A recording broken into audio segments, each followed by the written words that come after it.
ಆಕಾಶದಲ್ಲಿ ಹಾರಾಡು ಶಿವರಾಜ್ ಅರಸ್.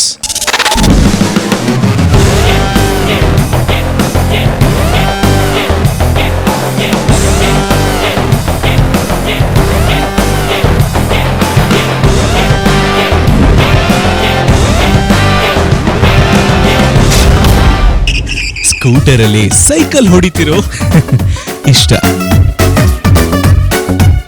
ದೇವ್ರು ಇವರಿಬ್ಬರನ್ನ ಹೇಗ್ ಮೀಟ್ ಮಾಡಿಸಿದ್ರು ಗೊತ್ತಾ? ಯಾವನೋ ನೀನು? ಕಣ್ಸಲ್ವಾ ನಿಂಗೆ? ನಿಮ್ಮಂತವ್ರಿಗೆ ಬೇಕಾಗಿರೋದು ಎರಡು, ಒಂದು ದುಡ್ಡು, ಇನ್ನೊಂದು ದುಡ್ಡು.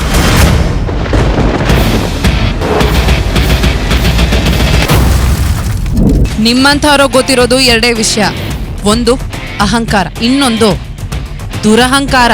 ದುಡ್ಡಿದೆ ಅನ್ನೋ ಅಹಂಕಾರದಲ್ಲಿರೋ ಹುಡುಗ, ದುಡ್ಡಿಲ್ದೇನೆ ಅವನ ಅಹಂಕಾರ ಮುರಿಯೋ ಹುಡುಗಿ.